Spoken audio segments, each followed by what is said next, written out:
Esses dias eu recebi um toque dele, e eu já contei isso, que eu sempre acordo de manhã, eu tomo minha água, eu tomo ali minhas coisas, e tomo um café, eu tomo um cafezinho, o meu café com óleo de coco, com azeite, um café sem açúcar, tomo uma xicrona de café, é muito bom, evita Alzheimer. Eu acredito, minha memória melhorou muito depois disso, e não estou dando receita, estou falando que eu faço, tá? Não sou médico, só sou apenas alguém que faz isso, pratica, e para mim funciona. E um dia desses eu acordei pela manhã, e eu, olhando para a janela, eu vi os pombinhos, eu vi ali algumas coisas no varal, e o Espírito falou para mim, falou: a minha igreja, ela precisa ser lavada igual está esse pano. Havia umas toalhas assim penduradas. Interessante que primeiro ele me mostrou a pombinha, gordinha assim, bonitinha, ele falou: olha lá, eu cuido dela. Do jeito que eu cuido dessa pomba, eu cuido de vós. Aí eu baixei o olho e vi aquelas toalhas no varal, e ele disse para mim, falou: a igreja precisa ser lavada como igreja, igual esse tecido. Ela não deixa de ser toalha, mas precisa ser lavada pela palavra e exposta ao sol da justiça. Ela precisa ser exposta ao sol da justiça. E o sol da justiça é Cristo. Ela precisa passar por isso, porque ela, estando limpa, ela é muito mais bem utilizada. Se ela for ficando suja, ela não deixa de ser toalha, porque filho já não vai perder salvação, continua sendo toalha, mas não dá para ser usada com tanta sujeira, precisa estar lavando de vez em quando. E aí eu pude compreender que a manutenção da qual eu e você precisamos como igreja, como aqueles que nasceram de novo, como aqueles que buscam conhecer o seu Criador, como eu busco todo o tempo, aumentar o meu conhecimento dessa pessoa bendita que me chamou. Como nós fazemos isso, todo mundo faz isso, eu preciso entrar numa manutenção e entender que, quando eu nasci de novo, eu nasci do Espírito, mas a minha alma precisa de ser regenerada, ela precisa de regeneração. Então começamos uma sequência, e existem 4 temas aqui passados, que nós passamos. O primeiro foi na mão do Abba, na mão do meu Abba. Esse foi a primeira mensagem, quando ele me mostrou isso, foi a primeira mensagem, da onde eu falei um pouquinho, de 20 partes, eu falei uma sobre o DNA.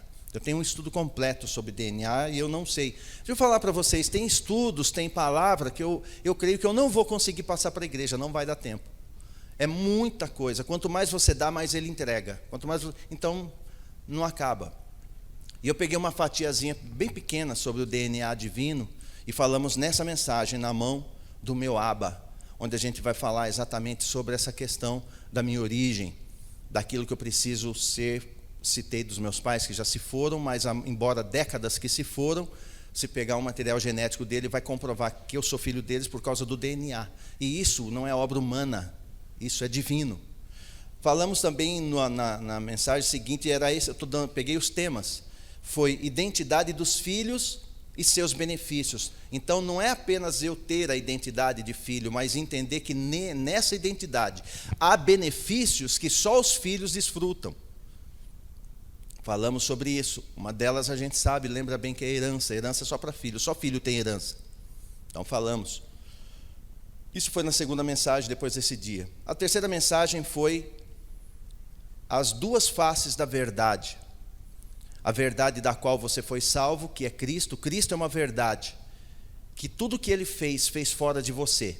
Cristo não foi crucificado dentro de você, ele não curou enfermo dentro de você, ele não pregou o reino dentro de você, ele não nasceu daquele casal dentro de você, ele não morou ali em Jerusalém dentro de você. Toda a obra que ele fez, indo para a cruz, sofrendo o que sofreu, morrendo, ressuscitando, foi fora de você. E isso nós aprendemos aqui, que isso aqui é uma verdade, quem lembra? Objetiva. O que é verdade objetiva? É tudo aquilo que o nosso Criador faz fora de mim. Isso é verdade objetiva. O que eu faço? Apenas creio nela. Eu creio na obra que ele fez aqui fora de mim, sou salvo. Então, mediante a fé, eu sou salvo. E falamos também da verdade subjetiva, que é toda essa obra que ele fez fora, o Espírito agora vai trazer para dentro de mim. Isso é uma verdade subjetiva, da qual agora ele vai me transformar de dentro para fora. Essa aqui de fora eu creio, sou salvo. A de dentro me faz reinar. Só que como o Espírito ele é extremamente gentil, delicado e muito educado, ele não arromba a tua alma, porque salvo já está. E a tua alma vai ser ajustada de qualquer maneira. O que Ele quer é que você seja ajustado agora para reinar. Para reinar, porque filho você já é. Então, falamos sobre isso nessa mensagem. Boas delas aqui, acho que quase todas elas não estão mais lá. Algumas já andou subindo, acho que para o YouTube. As outras já saíram da plataforma. E na semana, na última palavra, como a Tainá falou, falamos sobre o duplo descanso. No famoso texto de Mateus 11, 28. Vinde a mim, todos vós estáis cansados, eu vos darei descanso para as... Ele diz assim, vinde a mim, todos vós estáis cansados e sobrecarregados, de carregar as suas pesadas cargas, e eu vos darei descanso. É um texto. Mas no segundo texto, logo em seguida, no verso 12, porque o 11, 28, ele diz isso. O 11, 29, ele vai falar descanso também. Mas o descanso do verso 28 é para aquele que vai ser salvo. É um descanso para o mundo todo, aberto para todos. Mas no descanso do verso 29 não tem nada a ver com o mundo, tem a ver com o crente, porque você já deve saber disso, espero que você não seja um, mas é muito comum crente cansado. Ele já veio para Cristo, ele tirou o peso do pecado, ele dá o descanso da salvação no primeiro descanso. Para quem? Para quem era lá fora, não sabia que ele era pai. Não reconhecia, ele passa a reconhecer, aí tira aquele peso das costas, e aí agora eu estou salvo. Só que agora eu continuo tendo dificuldades, essas dificuldades que vão me cansando, ele vai falar sobre isso no segundo versículo, no 29, e isso é explanado ali. Depois, se der certo, eu subo isso para o YouTube, ou qualquer dia, quando pregar de novo, se isso acontecer. Amém? Então, isso é todo um caminhar do Espírito dentro da igreja. Ele diz, ouvir o que o Espírito diz às igrejas. Então, ele está dizendo, ouça o que o Espírito diz, não o que o pastor fala, não o que o A fala, o B, o que o Espírito diz para a igreja. E depois que eu vejo o que foi ministrado, eu pego uma sequência como eu fiz hoje, eu vejo que ele fala de forma sequencial e crescente. Então vai aprofundando e vai trabalhando. Tudo isso que você está vendo aqui, todas essas palavras, essas 4 mensagens que foram, elas se referem à nossa alma. É a alma. O pó vai receber o corpo físico. O corpo vai ao pó. O espírito volta ao seu Criador. O grande desafio é a alma. Então, a alma é algo, o espírito ele dá conta, o corpo, a terra dá conta, mas a alma eu preciso dar conta. E ele manda um ajudador dentro de mim para ajustar a minha alma. Por quê? Porque ele vai restaurar o corpo, a salvação, você vai aprender hoje, ela ocorre em 3 fases. E eu preciso dessa ação. Então, o tema hoje é querendo e realizando. Querendo e realizando. Muita gente quer, mas não realiza. E muita gente realiza sem querer. Mas não é isso que o texto diz. Então você vai nesse tema, querendo e realizando. E para isso você vai de novo abrir a sua Bíblia em Filipenses. Filipenses. Você vai abrir a sua Bíblia em Filipenses. No capítulo 2. Eu vou esperar um pouquinho. Você vai abrir a sua Bíblia em Filipenses, no capítulo 2.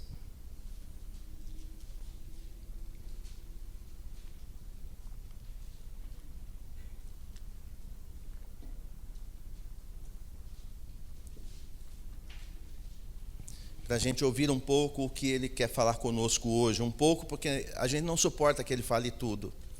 Nós não conseguimos pegar um ano de estudo e aplicar em 1 hora, por exemplo. Então, ele fala conosco de forma crescente.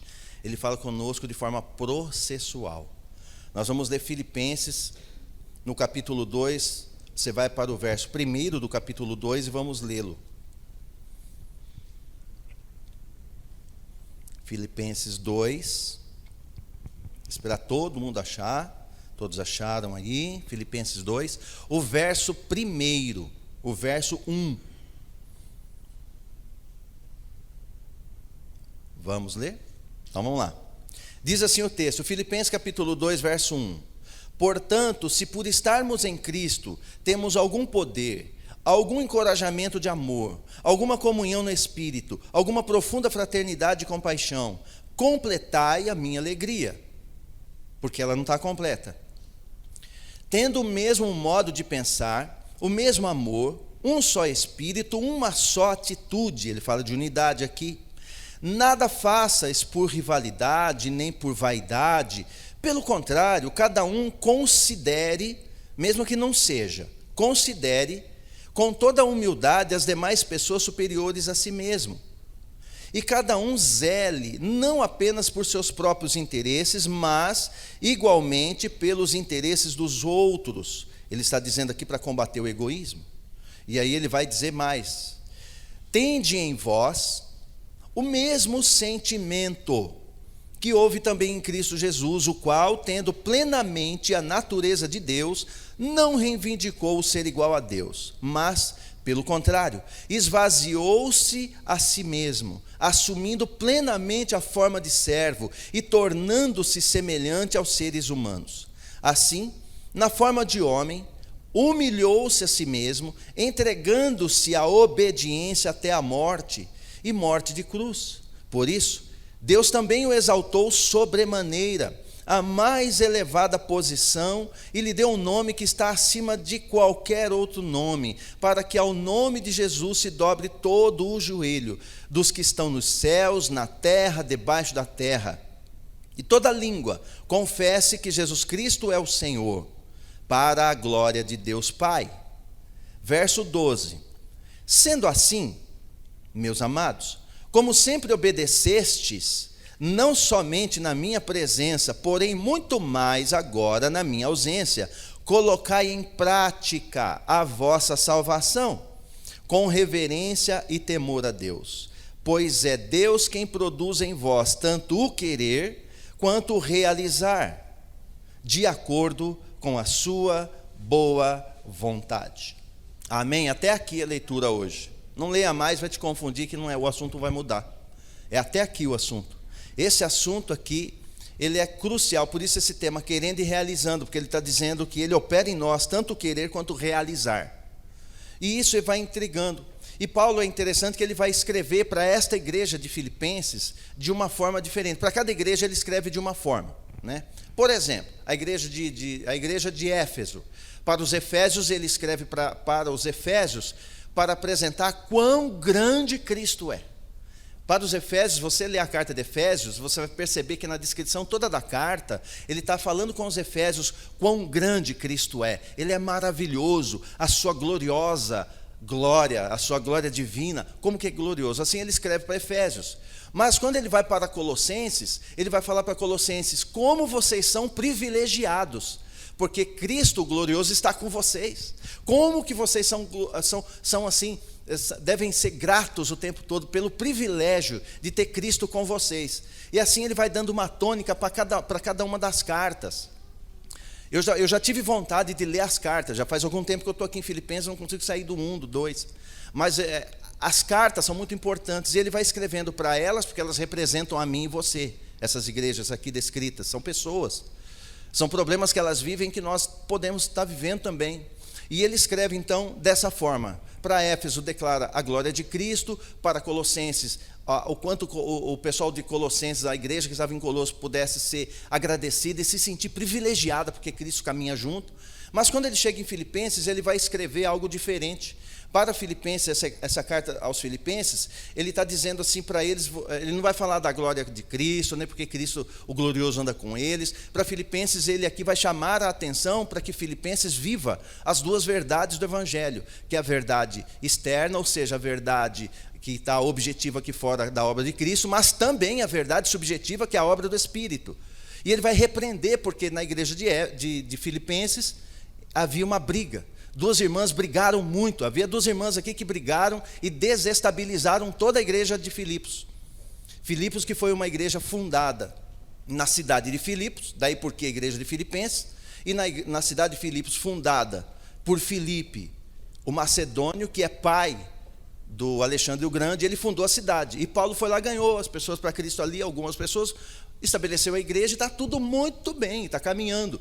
Aí Paulo está preso em Roma, em casa, e ele escreve justamente para Filipenses, porque ele fica sabendo de duas irmãs que brigaram.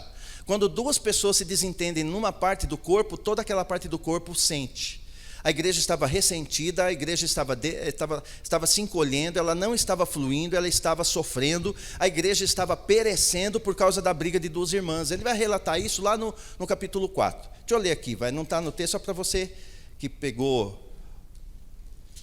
Aqui, ele diz aqui em Filipenses 4:2, depois a gente volta ali para o 2. Ele diz assim, suplico, 4:2 de Filipenses.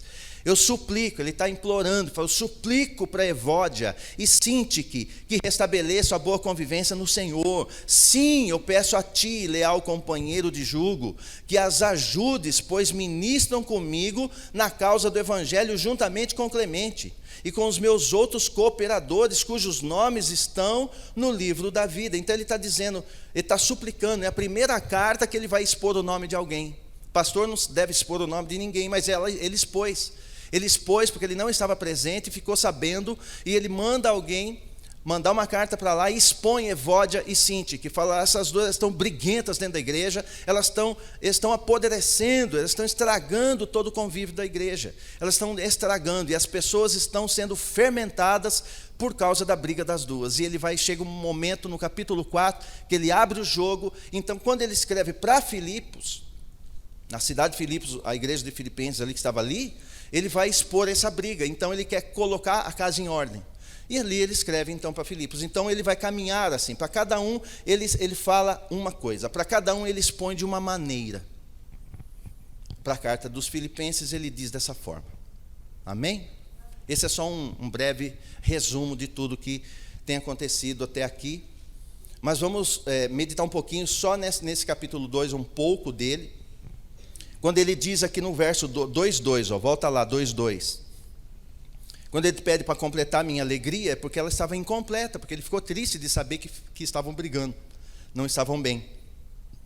E ele fala assim, completa a minha alegria, que jeito? Tendo o mesmo modo de pensar, sejam como vocês eram antes, tenham o mesmo modo de pensar, o mesmo amor, um só espírito. É tanta divisão, é tanta desunidade. Então ele clama por unidade aqui no verso 2.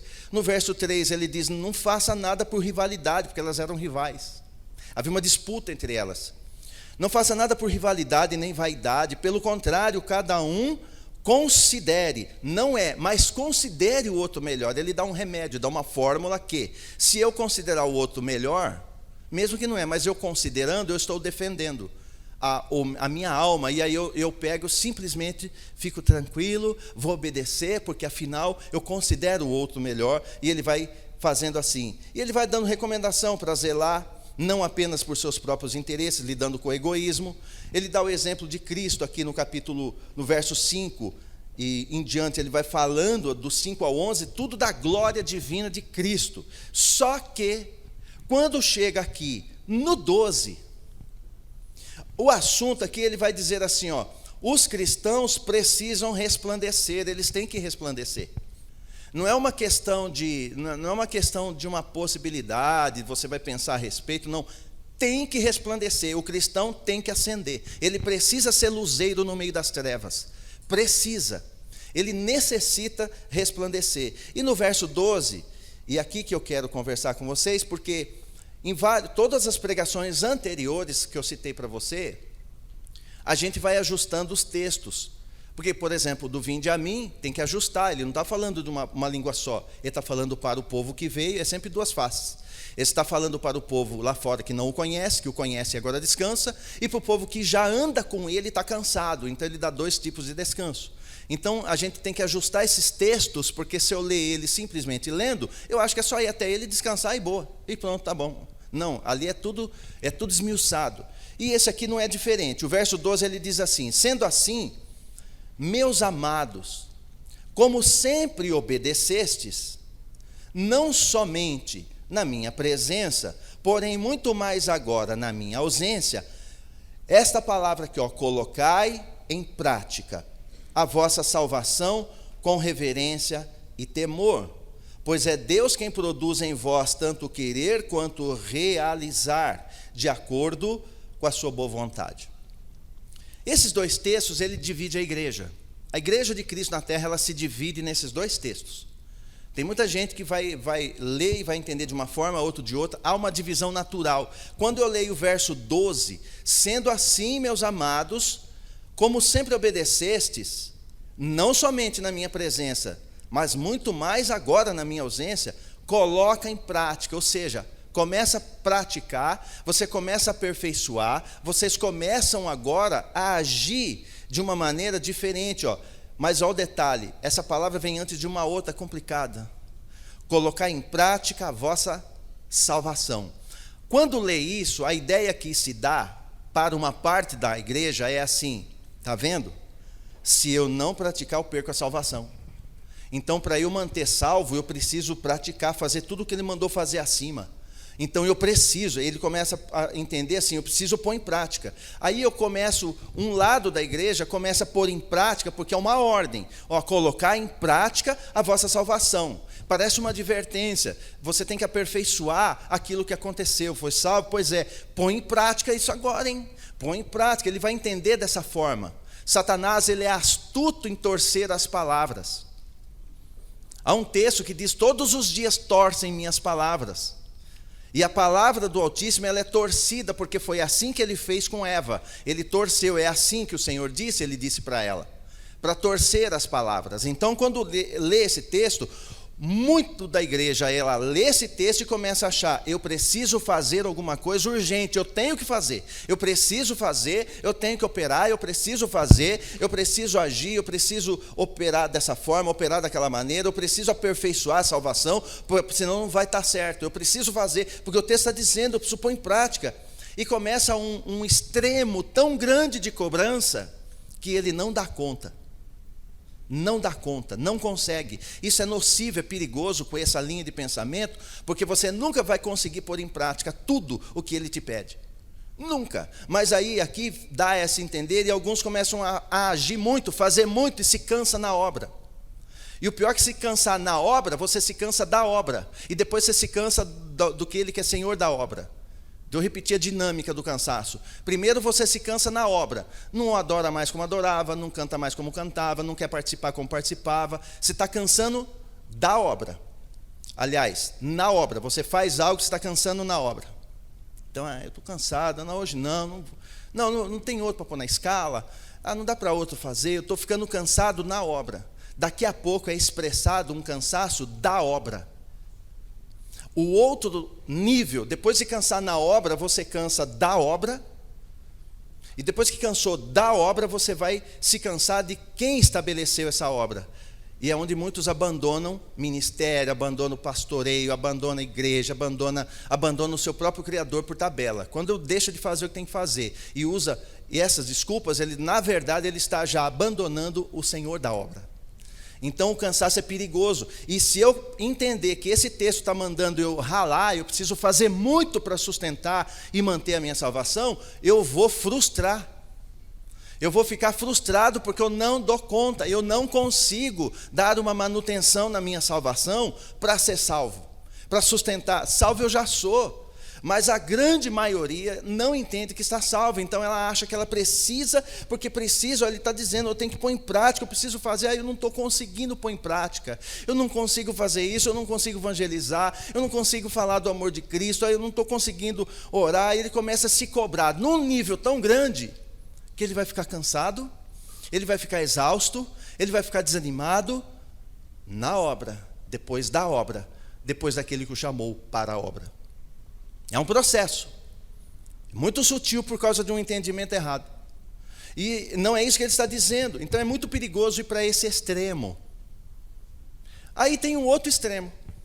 O outro extremo fica com o verso seguinte. O verso seguinte é outro extremo, ele vai aqui assim, ó. Pois é Deus quem produz em nós tanto o querer, como o realizar, de acordo com a sua boa vontade. Aí um outro extremo. A igreja está dividida. Um lado acho que tem que ralar muito para poder se sustentar salvo e agradar. É como se ele estivesse comprando a atenção do seu Criador. Então ele faz muito. Extremo, perigoso, nocivo. O segundo extremo, esse daqui. Então eu vou cruzar o braço, não vou fazer mais nada. Está afundado na pornografia. Não, mas ele falou que daqui a pouco ele põe um querer em mim que eu vou abandonar isso aí. E ele começa a descansar de uma maneira tão extrema, porque ele acha que o texto está dizendo assim, é ele que produz tanto o querer quanto o realizar. Então eu não preciso fazer nada, afinal não é graça, o pastor não disse que é graça. Então ele vai fazer tudo. E aí lá no verso 12, parte da igreja acha que tem que fazer tudo. No verso 13, a outra parte vai para o outro extremo achando que não tem que fazer nada. E causa um famoso desequilíbrio. É o famoso desequilíbrio cristão, aonde eu começo a fazer excessivamente o que eu não deveria e deixo de fazer excessivamente daquilo que eu deveria fazer. Então vai gerando um descompasso dentro do corpo de Cristo, e muitos caem na armadilha. Eu vi muitas pessoas, irmão, nós já estamos há quase 17 anos cuidando de vidas. Eu já vi muita gente cansando da obra, e depois do Senhor da obra, e está para o mundo perdido até hoje. Salvo, mas igual aquele pano, continuou sujo, não aceitou ser lavado nem exposto ao sol. Perdido. Porque ele começou a entrar nessa neura, entrar nesse cansaço que ele não deveria, por falta de entendimento. Então, bem rápido, eu quero focar com você nesse 2 textos só, verso 12 e 13 apenas, aqui e aqui. E ele vai dizer para mim aqui: pois é Deus quem produz em vós, tanto o querer quanto o realizar, de acordo com a sua boa vontade. Quando é que ele produz o querer e o realizar? O fim do texto que revela. Ele diz aqui, ele vai promover em você, ele vai produzir, é ele quem produz. Se ele vai produzir, ele pode produzir do que já existe um pouquinho, ou pode produzir do nada. O produtor é ele. Ele olha para você, há um chamado na tua vida, e ele vai produzir algo em você. Ele produz em vós tanto o querer, ele vai colocar um querer, um desejo e um realizar. Mas olha o detalhe, isso aqui é fundamental depois da vírgula, de acordo com a sua vontade. Às vezes eu quero fazer coisa, acho que é ele que pôs o querer em mim, mas não tem nada a ver com a vontade dele. É a minha vontade, é o meu desejo, é eu que quero. É do meu jeito, é assim, eu estou certo fazendo isso. Afinal eu orei, está sendo enganado na alma. Por quê? Porque aqui ele diz que ele produz em mim o seu querer e o realizar conforme a vontade dele, não a minha. Com isso eu já vou entender que quando o querer dele é engendrado, ou seja, é colocado dentro de mim, lembra, estamos falando de obra subjetiva, o Espírito dentro de mim. Quando ele vai operar dentro de mim, ele vai colocar o querer do Pai dentro de mim. Mas é o querer do Pai. Quando esse querer entra, normalmente entra num choque, num atrito. Quantas vezes você veio para a igreja e você não queria? Você não queria de jeito nenhum, você não queria estar com preguiça, queria ver um filme, você queria comer uma pipoca, estava cansado, domingo, eu vou trabalhar segunda, depois eu vejo na live, e fica assim. Quantas vezes a gente passa por isso? Quantas vezes você é chamado a orar, e fala, não, depois eu oro em casa. Então a gente tem um querer lá dentro, é ele que pôs o querer. Esse querer que ele pôs é a exposição, anota isso, o que é o querer dele? É a exposição do que ele deseja. Ele está dizendo, o querer não é o teu querer, é o querer dele. Eu fico sabendo o que é que ele quer. Não é o que eu quero, é o que ele quer. O que eu quero até eu sei. Até eu sei. Agora, o que ele quer eu não sei. Então ele vai promover o que ele quer. E nós confundimos isso aqui quando lê, e diz assim, é ele que produz tanto o querer quanto o realizar. Eu vou achar que assim, vai me dar uma vontade, ele vai botar um desejo em mim, vai pôr fogo, aí eu vou. Você nunca vai. Porque ele está revelando o querer dele, segundo a sua vontade. Muitos de nós, muitos sabem exatamente o que ele quer, mas você resiste numa armadilha da alma, fingindo que você já orou, que você já ouviu, já falou com ele, busca texto bíblico para contestar. Quanta gente eu sei que já buscou texto bíblico para contestar um chamado, que é ele que quer. Você viu a Tainá falando aqui, a gente impulsionava, e o pastor falou, não, você vai dançar. Eu não lembro se eu chamei o grupo de louvor, eu falei, eu quero a Tainá na dança. É eu que quero ela na dança, porque eu sabia que ela não estava bem naquele momento, mas eu também sabia que ela tinha que dançar, é o chamado, ela precisa. Então eu e a pastora, a gente impulsionou ela, não é obrigar, é dirigir em favor. Obrigar é oprimir. não estava oprimindo, ele estava conduzindo ela em amor, dirigindo para ela dançar. Falei, vai dançar, você precisa dançar. E avisei todo o grupo, falei, eu não quero ela tocando, se ficar sem bateria, fica. Mas não fica, como não ficou. Não ficou. Quando é ele que manda fazer, ele respalda. Tudo que manda ele fazer, tudo que ele manda fazer, ele respalda. Guarda isso. Tudo que o Criador te mandar fazer, ele respalda. Aí ela foi, mas você viu dos lábios dela, ela dizendo, ela não queria. Olha que interessante, ela não queria, mas no fundo ela sabia que quando dançava descansava. Então o querer dele foi realizado nela. Mas ela está resistindo. Porque, diga bem alto comigo, alma. Entendeu? A alma grita. Ele revela o querer dele, usa líderes sobre a nossa vida, eu também tenho os meus, para nos impulsionar a algo, e a gente resiste, não quer, degradeia, rebate, busca texto bíblico, afinal você conhece tanto a Bíblia, aí você busca texto bíblico para rebater, e não quer ouvir, mas lá no fundo você sabe o que você tem que fazer, mas não faz. Então o querer dele, ele é operado dessa maneira, é de forma subjetiva. O Espírito Santo põe dentro de mim o que é para eu fazer. Ele põe dentro de mim o que eu preciso fazer. Não estou falando que quando você for fazer não vai haver luta, não vai ter dificuldade, não estou falando isso. Vai ter, às vezes tem muita, só que ele respalda em toda a caminhada, ele faz você chegar onde ele mandou você ir, ele faz você completar o teu trajeto. Ele faz você chegar lá, ele vai pôr dentro de você, não vai pôr, no pôr o querer, e quando você obedece, brota naturalmente uma alegria.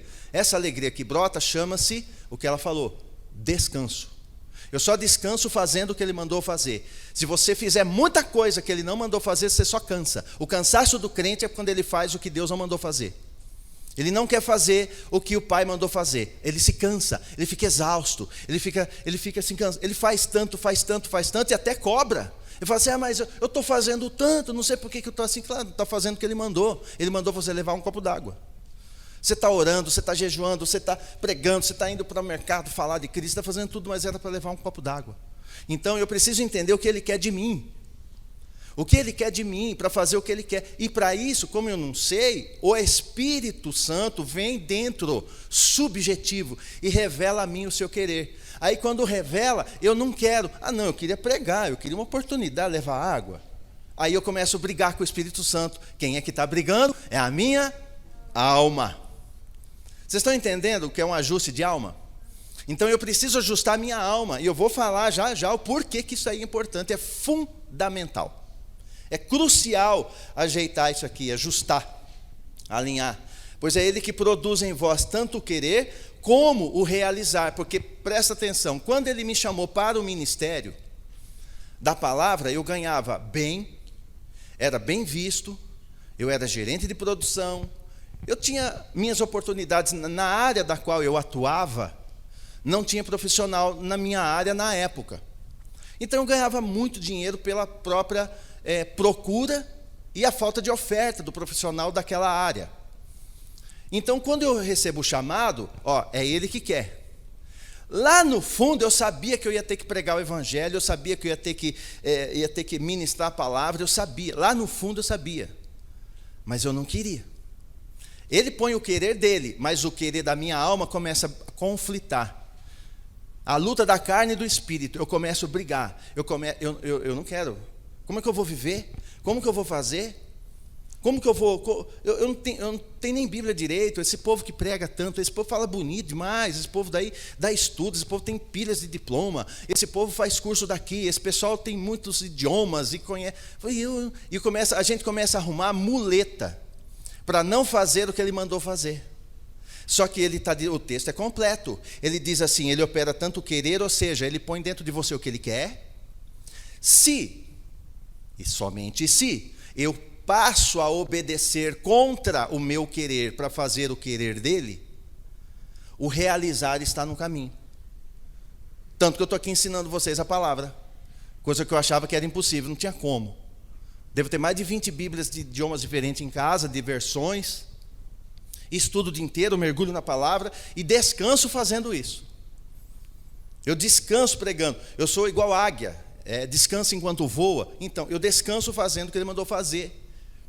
E arrumei uma parceira que falou a mesma coisa. Ela descansa dançando, Tainá. Por quê? Porque mas não cansa? Cansa. Fisicamente ele cansa, mas a alma dá uma satisfação, dá uma alegria de estar fazendo e completando o que deve ser completado. Vocês estão entendendo isso? Dentro da tua alma, que precisa ser ajustada, e eu estou apavorado porque é urgente esse ajuste. Se não ajustar a alma, não reina, não vai reinar com a alma desajustada. Eu preciso aprumar, alinhar, para que eu entenda que agora salvo, ele põe dentro de mim o seu querer. E não precisa ficar preocupado como que eu vou fazer, porque ele me pede coisas que eu não sei como que eu vou fazer. Aí é para mim orar 3 horas da manhã. Pois é, mas como que eu vou fazer? Meu sono é pesado. Fica tranquilo, se dispõe a fazer. Na hora o anjo dá uma bicuda e te joga da cama, mas dá um jeito. Ele vai, o realizar ele também põe.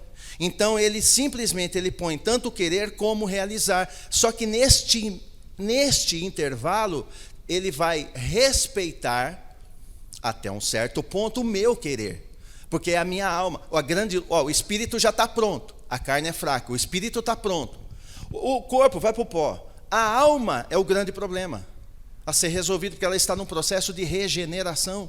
Então agora a minha alma precisa me submeter à vontade do Pai, e o Pai só tem boa vontade para mim. Ele só tem a vontade de excelência para mim. Os planos dele são mais altos que os nossos, diz Jeremias 28:11. Os projetos dele são muito maiores do que os meus. Os planos dele são maiores que os meus. Os seus caminhos são maiores que os meus. Então ele não tem plano de derrota para você, não tem plano de fracasso para você, não tem plano de cansaço para você, ele não tem planos ruins para você. O problema é que quando ele vai revelar o desejo dele, o querer dele, confronta o meu, porque eu não queria assim. Eu quero ir por aqui. Não, é para pregar, eu prego, mas deixa eu continuar gerente, ganhando um monte lá, eu fico de boa. Não dou conta, ele quer que faça o que tem que ser feito. Então eu preciso fazer o que ele mandou fazer. Então ele vai revelar para mim. E Paulo está falando para Filipenses exatamente isso. Fala, vocês têm que se ajustar. Aí tem toda essa briga aí dessas irmãs aí dentro da igreja de Filipos, e vocês têm que se ajustar, porque está todo mundo dividido. Está todo mundo fazendo a vontade sua, se ofendendo, se machucando, e vocês não estão alinhados. Por isso que ele diz lá antes, no verso 2, completa a minha alegria no verso 2:2. Por quê? Porque agora ele está triste, está incompleta. A minha alegria não está completa, ela está incompleta. Por quê? Porque eles não têm o mesmo modo de pensar. Ele fala, completa, que jeito? Tendo o mesmo modo de pensar, vocês não estão tendo. O mesmo amor, o mesmo espírito, uma só atitude. Ou seja, ele está triste, não está com a sua alegria completa, porque falta unidade. Por quê? Porque tem 2 irmãs brigando e fazendo partidarismo dentro da igreja. Dentro da igreja, a irmã vem e dá suas razões.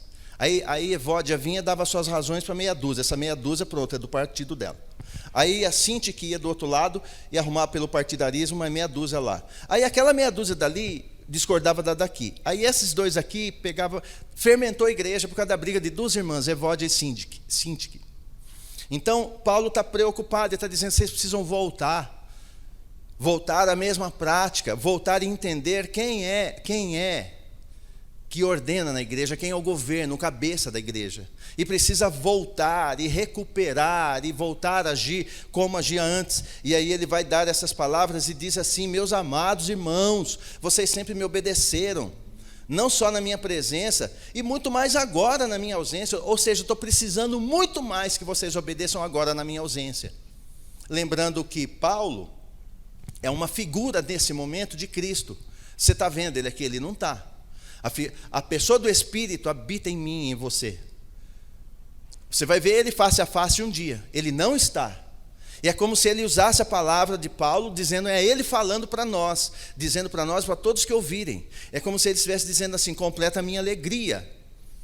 Não só na minha presença, como era lá em Jerusalém há 2000 anos, e vai voltar a ser. Por enquanto vocês não estão me vendo, mas muito mais agora, que eu sou invisível para vocês, muito mais agora. Se esforcem para poder trazer de volta a alegria para mim.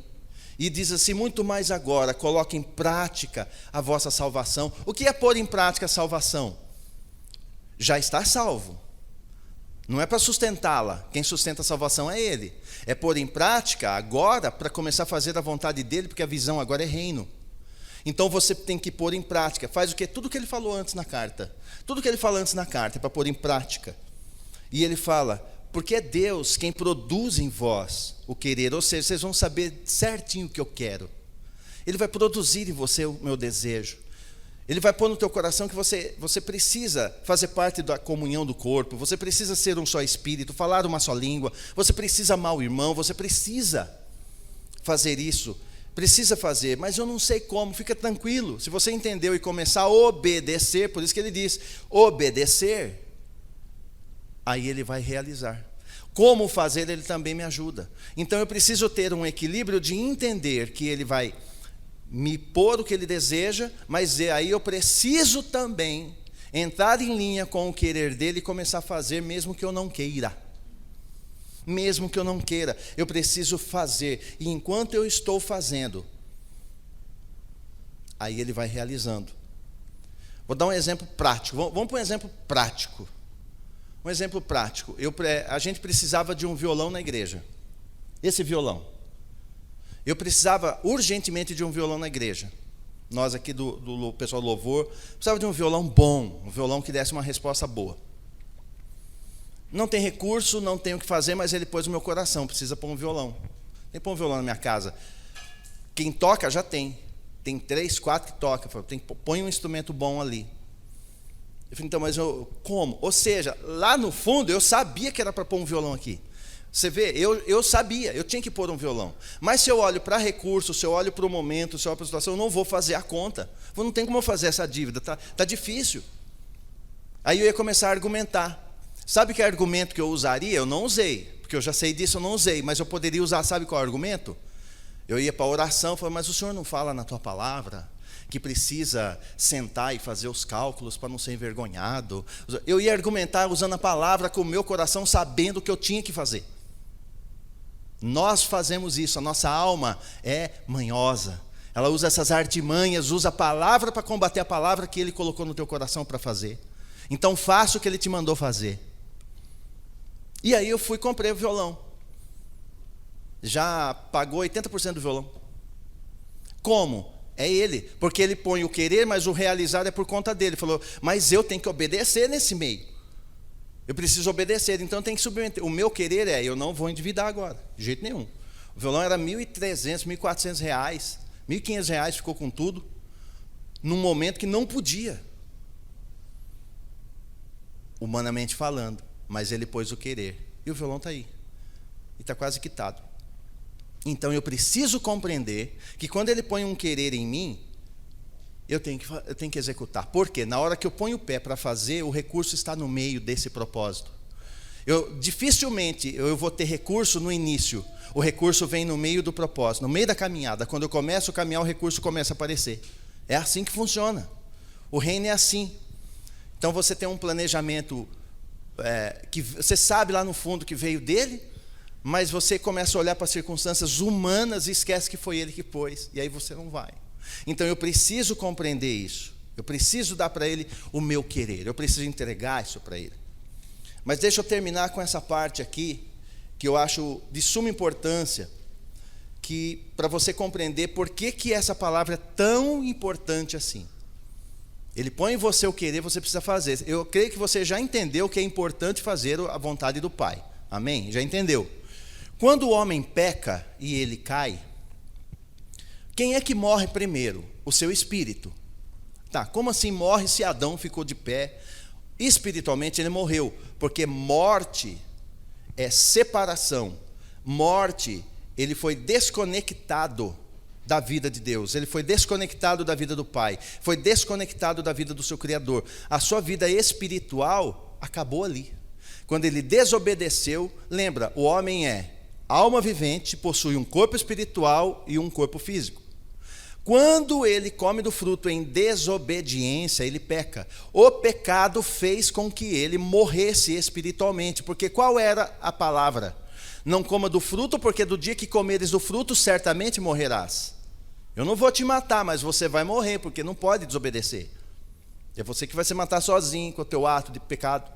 Aí ele vai lá e come do fruto, espiritualmente ele morreu. Ou seja, desconectou. Por isso que quando o Criador vem no jardim, ele fala: Adão, onde estás? É claro que ele sabia onde que Adão estava, mas ele está dizendo: onde que você está que não estamos mais conectados? Espiritualmente não estava mais. Foi a primeira vez que Adão vai ouvir a voz audível, fora, objetiva, porque ele ouvia subjetiva. Ele era um só com o Senhor, entende? Aí o que acontece? Ele morreu espiritualmente. A morte é desligamento. Se você tirar uma árvore, vamos pegar uma árvore assim de 1,5 metro, você arranca essa árvore da terra. Quando você arranca ela da terra, chacoalha ali a raiz e traz para cá. Quem olhar vai pensar: ela está viva, está bonita. Não, ela já morreu, ela já desconectou-se da terra. É o que dava vida para ela, é a terra. Desconectou, ela morreu. Como que eu sei disso? É só ficar olhando, é questão de tempo, daqui a pouco ela cai. Ela decai as folhas, seca e vira nada. Por quê? Porque ela desconectou da sua fonte de vida, terra. O peixe está na água, você tira da água, você tira ele morto? Não, ele tira, está se batendo, e mexe para lá. Mas não, ele está vivo. Não, tirou, desconectou da sua fonte de vida, ele morre. É só daqui a pouquinho ele morre. Adão foi igualzinho. Ele era conectado com o seu Criador, a sua fonte de vida. Quando ele desconectou, porque ele comeu do fruto, desconectou, ele morreu. Quem olhava para Adão estava vivo, mas foi só uma questão de tempo. Quando você chega no capítulo 5, tem o sepultamento de Adão. Viveu tantos anos e morreu. Porque a morte opera no espírito, morreu espiritualmente, longe do seu Criador. Por isso que toda descendência de Adão, descendência adâmica, é uma descendência caída, uma descendência longe do seu Criador. Embora ela nasce, ela parece ela está desconectada do seu Criador. Ela é um vivo, mas está morto, é um zumbi. Você olha, parece que está vivo. Não, está morta. Pessoa morta é pessoa desconectada da sua fonte de vida. Aí quando Cristo vem, ele fala: é preciso nascer de novo do Espírito. Ou seja, vamos reconectar, porque não tem como reconectar ao seu Criador de baixo para cima. Religião não faz isso. Quem conecta com o Criador é o Criador mesmo. Por isso que ele vem de cima para baixo e ele diz: vocês não me escolheram, foi eu que vos escolhi. E aí ele vem e resolve essa questão. Então Adão morre no Espírito, ele vai morrendo na alma, ou seja, vai degenerando o seu intelecto, ele vai morrendo na alma. Quando dá 900 anos naquela época, ele morre o corpo e vai para o pó. Morreu Adão. Toda geração vem assim. Quando vem Cristo, ele faz o que? Eu preciso nascer primeiro. Então, quem foi o primeiro que morre? Espírito. Quem é o primeiro que nasce quando eu venho para Cristo? O meu espírito. Eu preciso dar a minha vida a Cristo, reconhecer a obra objetiva que Ele fez, não dependeu de mim, Ele foi e fez tudo, e fala para mim: se você crê em mim, eu faço você nascer de novo. É uma obra dele, Ele me renasce no espírito, ou seja, Ele me reconecta com o meu Criador. Agora eu vou ler a Bíblia e eu começo a entender. Agora eu começo a ouvir a voz dele, agora eu começo a ter uma noção melhor do que fazer ou não. Então agora começa um segundo processo, que é o processo do meio, que lá foi a destruição da alma, a degeneração da alma. Agora, no meu espírito eu nasci de novo, mas a minha alma, ela precisa ser regenerada. E para ser regenerada não é mais a obra do Filho objetiva. Agora é a obra do Espírito Santo que vai habitar em mim, e dentro de mim ele vai pôr aqui dentro tudo que Cristo fez fora. A salvação que Ele fez fora, Ele vai trazer para dentro de mim. Aqui fora Ele me deu vida eterna. O que é salvação? Ele me conectou e me deu vida. Ele é fonte de vida. Ele me deu vida eterna. Agora o Espírito Santo vem dentro de mim, eu já tenho a vida eterna. Por exemplo, eu tenho esse microfone, mas ele não está dentro de mim. Eu tenho ele, é meu, mas não está dentro de mim. A salvação, o objetivo é isso. Eu estou salvo, mas está fora de mim. O Espírito vai pegar a salvação e vai transformar numa experiência dentro de mim. Por isso que o Espírito Santo testifica com o nosso espírito que somos filhos, e aí a gente consegue clamar: Abba. Então eu preciso dar vazão para a obra subjetiva do Espírito Santo dentro de mim, para que eu possa reconhecê-lo como Pai. Eu sei que é Pai, mas quando vem para dentro eu começo a falar, não é meu Abba, esse é meu Abba, é meu Pai. Então eu só consigo chamá-lo de Pai pelo Espírito, e o Espírito só vem depois que eu aceito a obra, reconheço a obra objetiva. Eu tenho que dar a minha vida a Cristo, para a partir daí começar a mudar a minha história. Ele vai mudar a mim por dentro, para que depois, através de mim, ele vai mudando a atmosfera ao meu redor. Já viu aquela história? Leva o menino para a igreja, ele está precisando mesmo. Não, ele não está precisando, todo ser humano precisa. Todo ser humano precisa reconectar com a fonte da vida. E a fonte da vida é Cristo. Ele diz, eu sou o pão da vida. Sem mim, nada podeis fazer, nem viver. Então, quando Cristo vem, então ele vai trazer esse processo do novo nascimento, vou me reconectar agora ao Criador, o Espírito Santo habita em mim, começa a regenerar a minha alma, como? Ele vai revelando o querer, ele vai revelando a vontade do Pai, ele vai me dando forças agora para que eu possa caminhar e ficar dizendo sim, do jeito que eu disse sim para Cristo, para a obra objetiva que ele fez aqui fora, eu tenho que dizer sim para o Espírito Santo na obra subjetiva dentro de mim. Quando ele põe o querer dele em mim, eu não posso ficar retrucando. Eu posso, mas não devo, senão atraso o processo. Estamos em um processo de salvação. Mas eu não estou salvo por inteiro? Ainda não. Nós estamos salvos da perdição. Eu estou salvo do inferno, estou salvo do lago de fogo. Mas o processo da salvação não completou ainda, porque a salvação ela começou no Espírito, agora passa pela minha alma e ela chega para o corpo glorificado, que Ele mesmo vai dar, porque esse corpo não pode herdar o reino. Então ele tem que dar um outro corpo. Só que entenda, ele não pula etapa. Ele não vai dar um corpo aqui se o corpo da alma não resolveu. Mas o que ele faz? Já é filho, ele vai ajustar a tua alma no milênio. Ele ajusta a tua alma na grande tribulação, no milênio. Um dia você vai ter a estatura de um varão perfeito, mas ele quer que façamos isso já. Então vamos pegar aqui o processo da salvação. No processo da salvação, ele opera em 3 etapas. Primeira etapa, passado. O que é passado? A obra que Cristo fez. Dei a minha vida a Ele. Ele operou no meu passado. Aqui eu sou salvo do quê? Da consequência do pecado. Anota aí. Cristo me salvou da consequência do pecado. Isso é novo nascimento no Espírito. Eu fui salvo da consequência do pecado. Qual é a consequência do pecado? Morte eterna. Vai para o inferno, não tem o que fazer. É a palavra que deixa assim. Se a fonte de vida é Cristo, então sem Cristo é morte. Se com Cristo eu vou viver com Ele eternamente, sem Ele é morte eterna. É muito fácil. Então eu preciso entender que a salvação é operada em mim em 3 etapas. Primeira é essa, o passado. Ele vai trabalhar com a minha salvação, Ele me salva da consequência. Ou seja, você nunca mais agora vai para o inferno. Depois de Cristo, não. Porque Romanos, o que Romanos diz? Romanos 8:1, nenhuma condenação há. Não há mais consequência do pecado. Nenhuma condenação há para os que estão em Cristo. Então Ele me salvou da consequência do pecado, amém? Aqui é o Espírito. Então Ele salva o meu espírito. Quando você deu tua vida a Cristo, acontece isso. Você não vai viver a consequência do pecado. Você que está assistindo, se não deu tua vida a Cristo, dá para você ser livre da consequência do pecado. Eu não acredito. Problema seu, você vai se acertar com Ele. A palavra não vai mudar se eu creio ou não. Aí eu preciso do presente, uma ação subjetiva do Espírito. Segunda etapa da minha salvação. É o presente, eu sou salvo do domínio do pecado. Cristo, Ele me salva da consequência. O Espírito Santo, Ele me salva do domínio, da imposição do pecado, do domínio.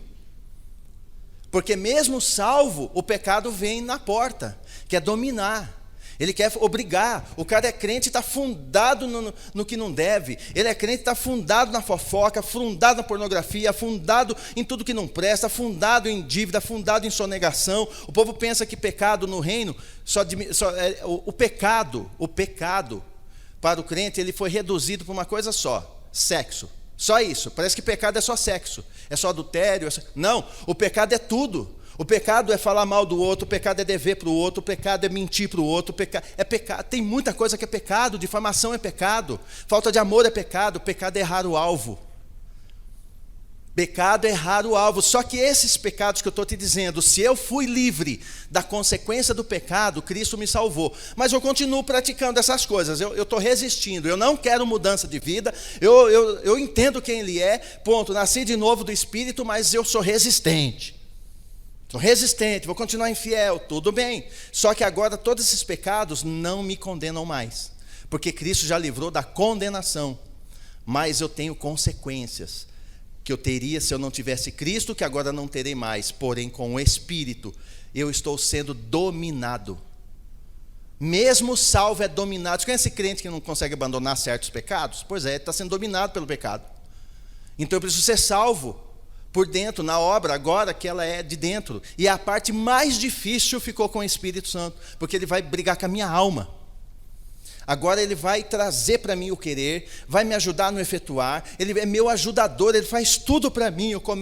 Eu tenho vontade de ir à palavra, agora eu entendo a palavra, agora eu começo a dizer não para o erro, agora eu começo a falar só a verdade, roubava, não rouba mais, mentia, não mente mais, Paulo diz, porque é obra do Espírito. É a segunda salvação. E se morrer e não resolver isso aqui? Calma, ele ressuscita e resolve. Lá no milênio, fica tranquilo. Porque lá no milênio, se não resolver isso aqui, não resolve essa segunda etapa, não vai ter a terceira etapa da salvação. Qual que é a terceira? Futuro, é salvo da presença do pecado. Então, primeiro Cristo me salva da consequência do pecado, o Espírito Santo me salva do domínio do pecado, e lá no futuro eu serei salvo da presença do pecado. Quando? Lembra que é três corpos? No Espírito, quando nasço de novo, é a parte crucial para Ele. Faz de mim filho, pronto, me tirou da consequência do pecado, me religuei a Ele. Agora o Espírito trabalha dentro de mim, melhora a minha alma, regenera a minha alma. Sou livre do domínio do pecado, o pecado não manda mais em mim. Agora eu tenho poder para falar não, eu não vou fazer isso. Por quê? Porque meu pai não gosta. Mas o teu corpo quer fazer, você gostaria do pecadinho. Não, gostar é uma coisa, praticar é outra. Eu não vou fazer porque quem manda agora sou eu. Então isso é o domínio que o Espírito faz de dentro para fora. Então eu quero fazer algo ruim e não faço. Você lembra que Paulo diz uma vez, ele diz assim, o que quero fazer não faço, mas o que quero fazer eu não faço. É briga de alma, ele está brigando com a alma. A alma com o Espírito brigando. Então eu quero fazer, mas eu quero, porque eu sei que vai agradar o Pai, eu quero, mas eu acabo não fazendo. Não, eu não quero fazer isso, não, mas eu acabo fazendo. É a alma, está brigando, está sendo regenerado. Esse processo da regeneração, eu sou salvo do domínio. O Espírito Santo me ajuda a vencer o domínio do pecado, ele me livra, ele me salva disso. Porque se eu passar pela primeira etapa, fácil, só crer na obra que ele fez. Passo pela segunda etapa, fácil, só começar a ouvir a sua voz e começar a fazer aquilo que lhe agrada. Mesmo que eu não consiga fazer tudo, mas ele vê na intenção do meu coração que eu estou fazendo porque eu quero agradá-lo. Já viu criança fazendo um desenho tudo rabiscado feio? E você traz para a mãe, para o pai, e ele fala, nossa, que lindo. Qualquer um olha e fala, que coisa feia, que garrancho. Mas o pai e a mãe falam o quê? Que lindo. Ele fez o melhor que pôde, a intenção dele foi isso. Ele trabalha comigo e com você desse jeito. A minha intenção é que vai contar para ele, a minha intenção é boa, a minha intenção é dar o melhor para ele, ainda que eu só dou uns garranchos, mas é o melhor que eu tenho. Então, na minha intenção, isso quer dizer que eu estou sendo regenerado, eu estou mudando, eu estou fazendo aquilo que ele deseja, ainda que eu não consiga fazer tudo. Mas aí eu vou fazendo, com a ajuda do Espírito em mim. E esse é um processo. Nascer de novo do Espírito. Na hora. Eu creio que Ele é Filho do Deus vivo, Ele ressuscitou. Eu creio que o sangue dele me salvou. Pronto, eu creio, estou salvo.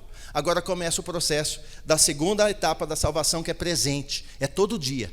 Todo dia você é confrontado. Todo dia você quer dar um murro em alguém. Todo dia você quer ir no Facebook e responder brutalmente para alguém. Todo dia você se ofende. Não, o Espírito Santo vai me ajudar a eu agora fazer a vontade do Pai, que é não revidar, imitar Cristo.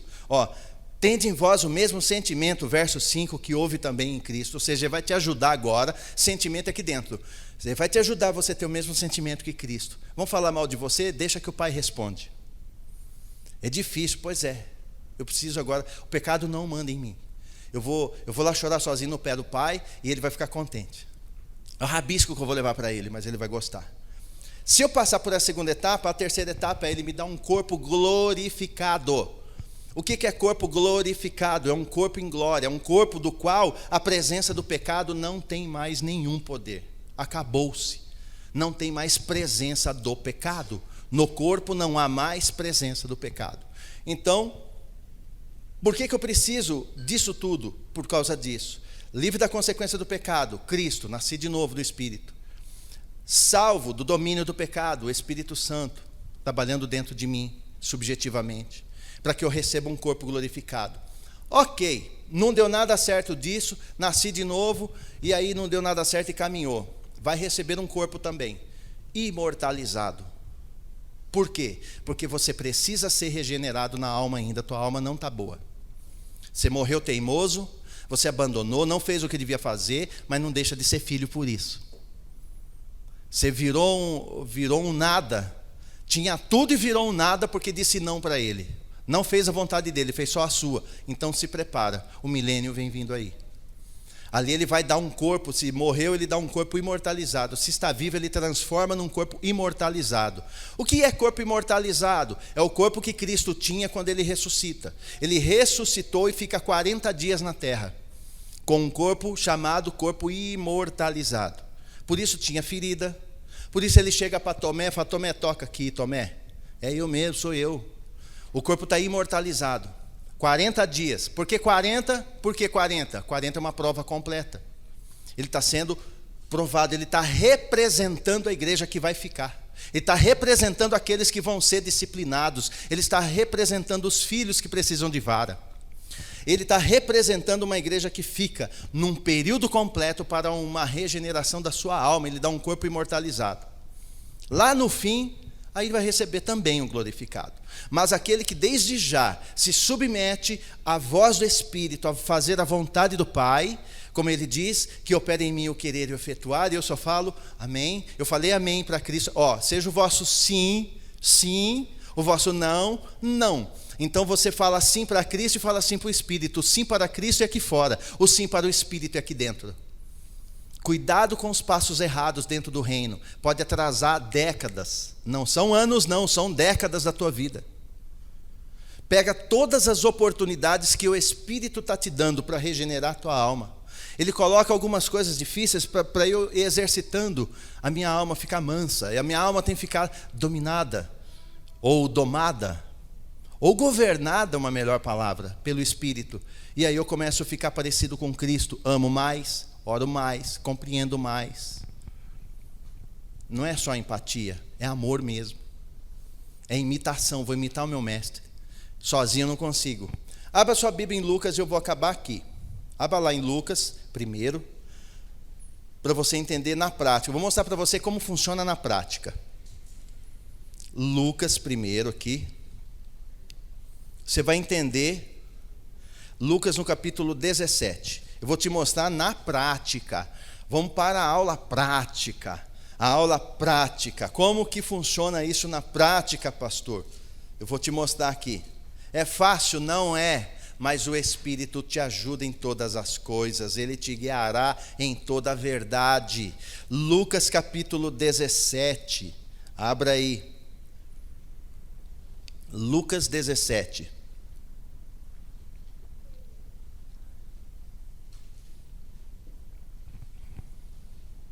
O médico Lucas.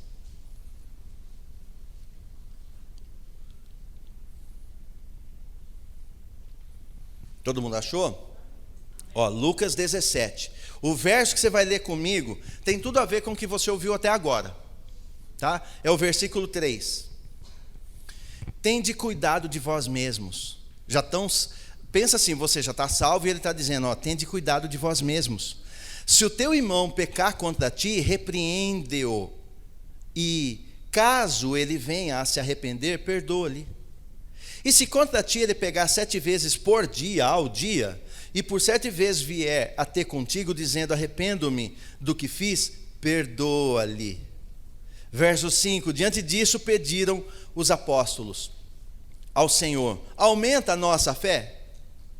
Ao que encorajou-os o Senhor, se tiverdes fé, presta atenção nessa palavra, não é como, tá? É do tamanho de uma semente de mostarda, podereis dizer a esta moreira, arranca-te e transplanta-te no mar, e ela vos obedecerá. É o mesmo assunto, embora pareça outro. O assunto é o mesmo, do verso 3 e 4. Ele está dizendo, se o teu irmão pecar contra ti, você perdoa. Veja, é ele que pecou contra ti, você perdoa. Mas e se ele fizer isso 7 vezes no dia? 7 vezes no dia, 30 dias por mês, quanto que dá? 210 vezes, contra vocês tem que perdoar todas. Ele está dizendo, agora eu te falo, é fácil? Sozinho eu faço isso? Eu consigo fazer por minha conta isso? Você dá conta de fazer isso? Impossível. É impossível. Aí ele vem e coloca o querer dele. Fala, o que é impossível para o homem é possível a ele. Ele põe o querer dentro de mim, dentro de você, ele põe o querer. Ele coloca o querer, aí você não briga com ele. Você vai lá e vai verbalizar e vai dizer, por dentro você quer matar o irmão, mas por fora você fala, irmão, eu te perdoo. Vamos deixar isso, vamos seguir, né? Nós somos irmãos. Por dentro você está fuzilando, mas o querer dele está prevalecendo. Você vai perceber que quando você libera, você vai começar a ficar descansado. E você está vencendo o domínio do pecado sobre ti. Ele não te domina, você perdoa, você consegue perdoar. Mas os apóstolos tiveram essa mesma dúvida que muitos de nós temos. Fala assim, olha, presta atenção. Ele diz assim, eles pedem para ele, aumenta a nossa fé, porque para perdoar é uma questão de fé. Eu preciso ter muita fé para fazer isso. Eu preciso ter muita fé que é Ele que opera isso em mim. Eu preciso ter muita fé, porque para mim, eu não sei não, eu acho que Ele falou para mim para dar um soco, não é para perdoar não, é para revidar, é para vomitar um monte na cara dele. Não, eu tenho que ter muita fé. Ele fala, aumenta a minha fé. Aí ele fala, ele vai encorajar, ele fala, se você tiver uma fé do tamanho,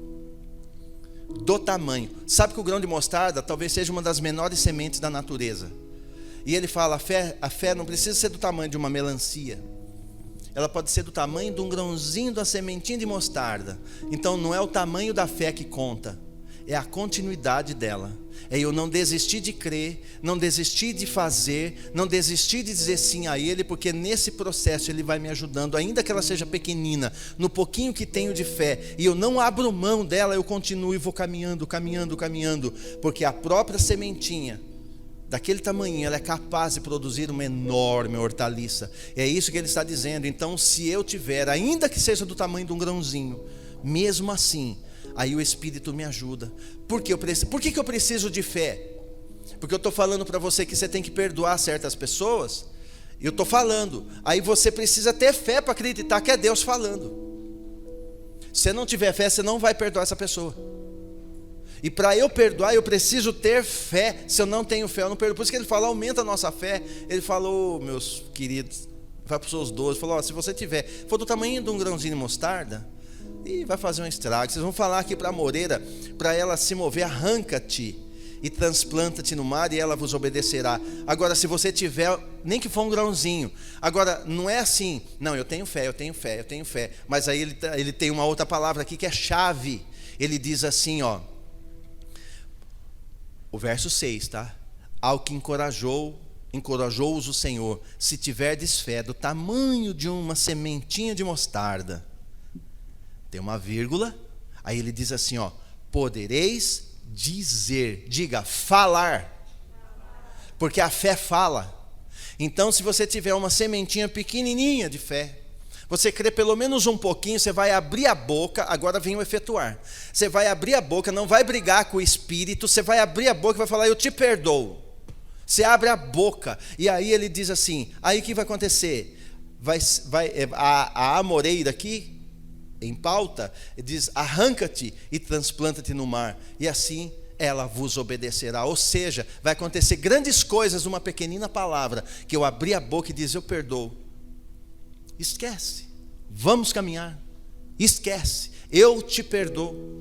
Aliás, se você já teve a experiência, no dia que você pede perdão para alguém, normalmente a pessoa também pede para você, é natural, é recíproco. Toda vez que você fala para alguém: olha, você me perdoa, a pessoa normalmente vai dizer assim: puxa, também me perdoa também. Normalmente é assim.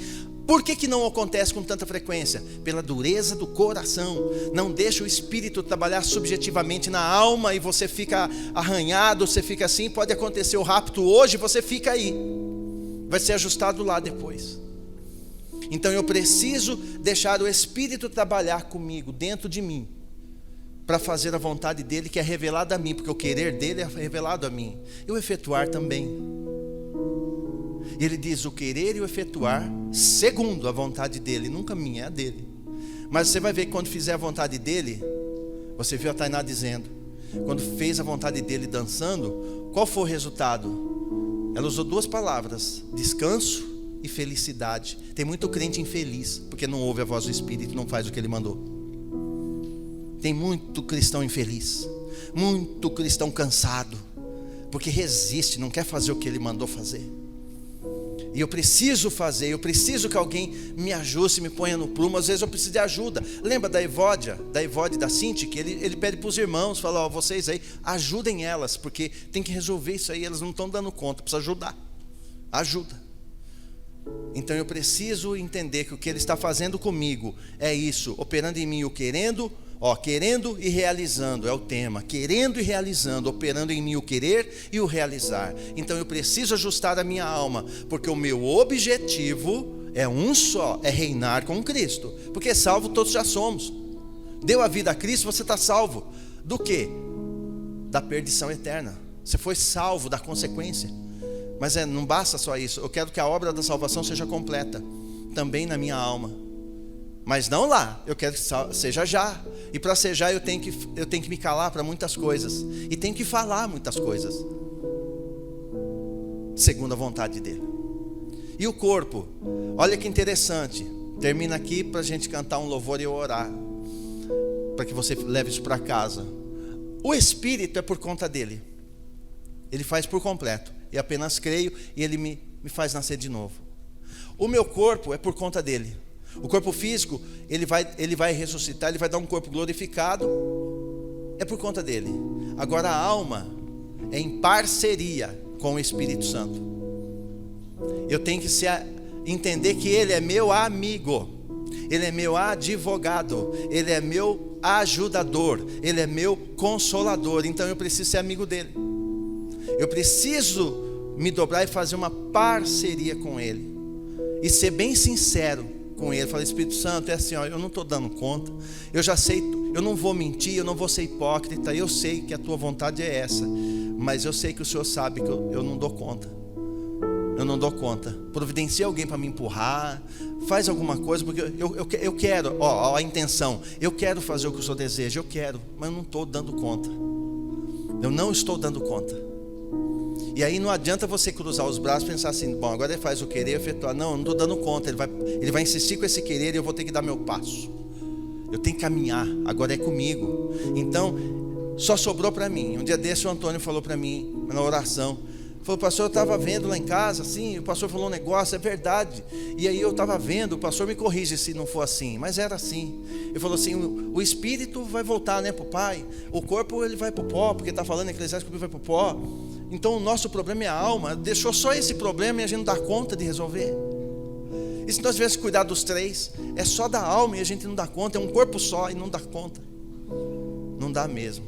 Por isso ele enviou o Espírito dele para me ajudar. Amém? Vamos ficar de pé.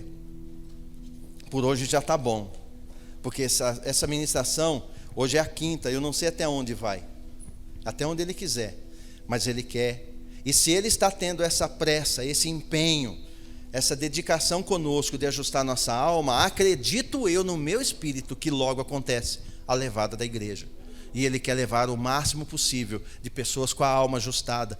Veja, a alma ajustada não é você ser perfeito, é você ter a intenção de aperfeiçoar, se esforçar por obedecer. Mas e se eu desobedecer, e se eu pecar? Calma, Ele é fiel e justo para vos perdoar. Levanta a cabeça e anda mais um pouco. Na tua intenção, Ele sempre pega na tua mão e anda mais um passo com você. Amém? Então eu preciso entregar para Ele a minha vida. Eu preciso oferecer o meu coração a Ele. Se tiver alguém nos assistindo aí, ou se tiver alguém aqui que ainda não deu a sua vida a Cristo para poder receber essa salvação, a primeira salvação é a salvação da consequência do pecado, que seria a morte eterna. Se você ainda não recebeu a Cristo dessa maneira, o que é receber Cristo? É reconhecer que Ele morreu e ressuscitou, e que Ele é o Filho do Deus vivo, que Ele veio para me salvar. É eu reconhecer que nenhum outro nome há na terra, no universo, capaz de me salvar. É Ele que me salvou. Você reconhece isso? Reconheço. Então confessa comigo: eu reconheço. Todo mundo confessa, a menos você não queira.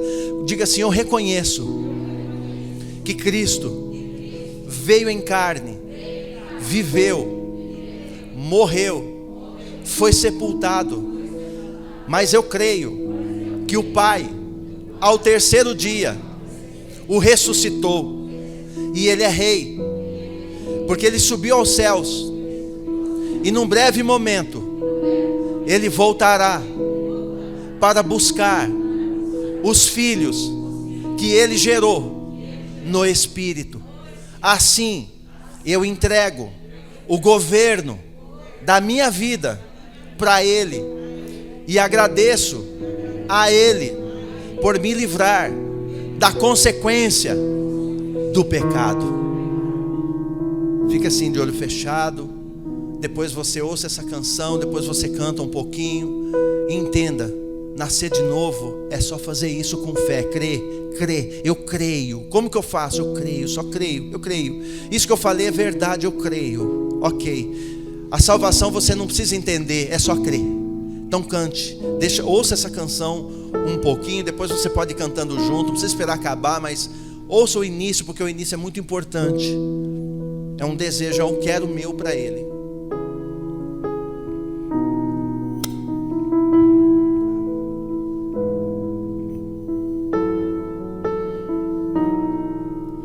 Venho, Senhor, minha vida oferecer como oferta de amor e sacrifício. Quero minha vida a Te entregar como oferta viva em Teu altar. Pode cantar, cante junto. Acompanhe, cante junto.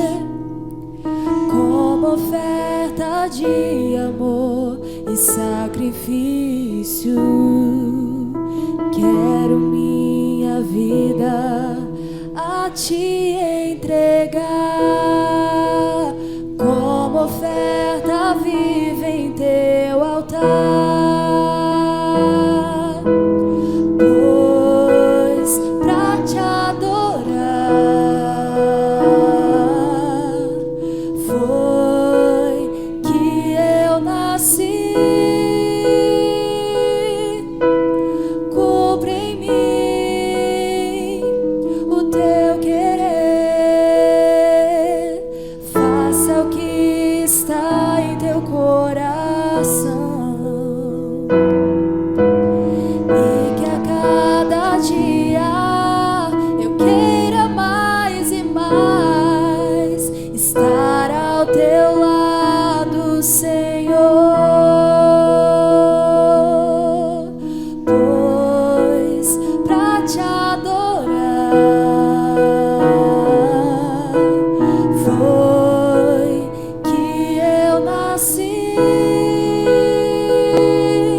Cada dia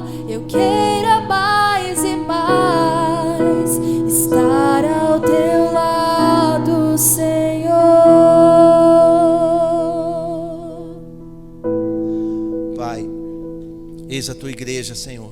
Nos colocamos perante ti, com todas as dificuldades que nós temos, Pai, em nossa alma.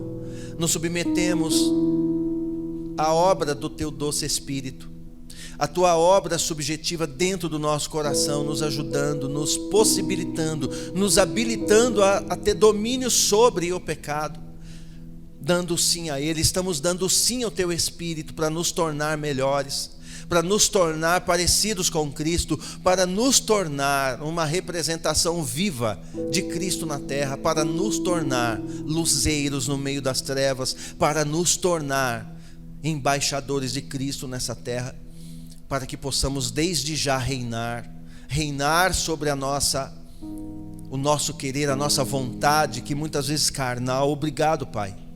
Obrigado pela dádiva do teu Espírito. Obrigado porque tu deste o Filho, mas também deste o Espírito.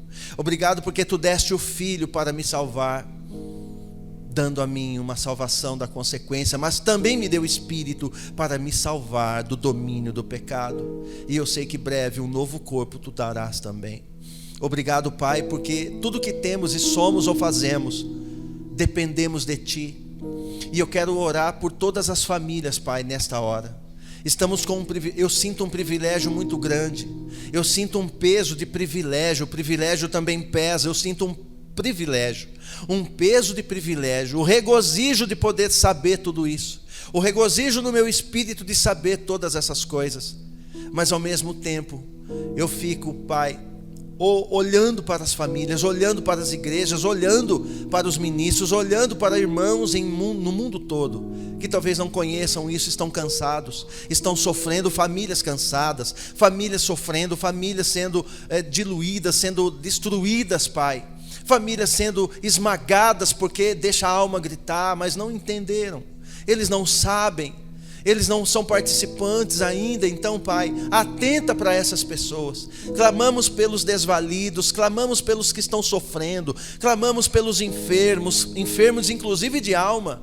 Clamamos por todos, Pai, para que todos possam, numa só fé, numa só unidade, num só Espírito, num só amor, estar na Tua presença, Pai. E nós clamamos a Ti no nome do Teu Filho, para que em nós seja cumprida a salvação completa, aonde a nossa alma realmente venha a ser regenerada pelo Teu Espírito, numa obra subjetiva dentro do nosso coração, ajustando o nosso intelecto, nossos sentimentos, para que tenhamos o mesmo sentimento de humildade, de amor, que Cristo assim demonstrou. Pai, obrigado por cada vida que está aqui participando, cada vida que está participando também à distância, por cada vida, Pai, que está acompanhando. É crucial que nós mudemos de vida, Pai. É crucial que a gente se levante. Então, eu clamo a Ti pelo levantar da igreja, pelo levantar da esposa do Cordeiro. Mas uma esposa sem mancha, sem mácula, sem ruga. Uma esposa lavada, limpa, purificada, exposta ao sol da justiça, da qual ela reflete a luz de Cristo.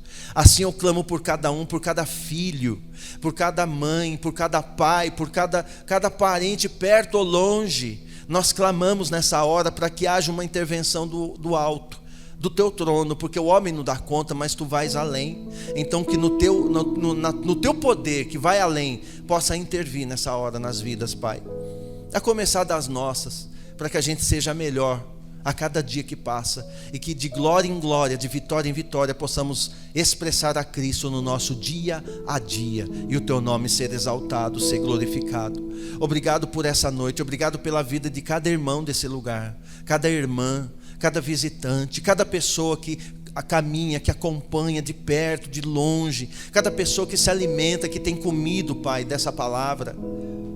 Cada pessoa, Pai, seja sustentada, e todas as proteínas e vitaminas espirituais necessárias para um crescimento sadio da igreja, de quem quer que esteja ouvindo, seja ele agora ativado no corpo de Cristo, ativado no coração de cada pessoa, para que faça o que deve ser feito, para que cresça, para que, sendo estabelecido, manifeste o reino ainda nessa terra. E a paz de Cristo, que vai além de todo entendimento, possa inundar a tua casa, inundar a tua vida, inundar a tua família. Eu clamo para que essa glória possa encher o ambiente da tua casa, e você possa ter experiência. Cristo fez tudo aqui fora, e eu digo sim para o que Ele fez, mas o Espírito pega tudo o que Ele fez fora e traz como uma experiência dentro de mim. E eu passo não esperar a vida eterna acontecer, eu já vivo, eu já vou ter experiência com ela. O Espírito faz isso comigo e com você. Amém? Então que a bênção divina seja com você, tua casa. A luz de Cristo brilhe no teu rosto, aonde quer que você vá. Quando olharem para você, não veja uma pessoa comum, mas perguntem: nossa, você está tão bonito, está diferente. Aí você fala, né? Você brinca e fala: não, eu não estou, eu sou. É que você não tinha visto. E vai brincando, deixa clarear o ambiente onde você estiver, com a luz de Cristo. Porque você vai ter um semblante muito mais lindo. O teu semblante caído, presta atenção nisso. Agora eu prometo. Pastor, é assim, tá? Eu prometo, agora eu encerro mesmo. É uma palavra profética. Eu quero profetizar sobre a tua vida. Então levanta a tua mão. Eu quero profetizar na tua vida. Você de casa, você presente aqui. Eu quero profetizar na tua vida que o teu semblante caído acabou de cair. O semblante caído cai hoje para que um semblante renovado apareça. Um semblante renovado surja no teu rosto. Volte a sorrir, volte a ter esperança, volte a ter uma expectativa nele, volte a avivar a fé, volte a avivar a tua expectativa nele. O teu semblante passa agora a ser outro, porque o Espírito assim opera, o querer, o efetuar, e ele quer que o teu semblante expresse Cristo, mas um Cristo vivo, ressurreto, que é capaz de tudo por nós, como assim ele já fez. Assim eu declaro e profetizo sobre ti. Amém? Amém. Que Deus abençoe você. Aí você abraça quem você pode. E nós vamos estar aqui de volta aí a qualquer momento, na quarta-feira. E que a luz dele mesmo brilhe no teu rosto. E seja você uma luz divina. Onde você pisar, não pise qualquer pessoa, pise um filho e uma filha do Senhor. Amém? E para vocês de casa aí, o nosso abraço. E até a próxima.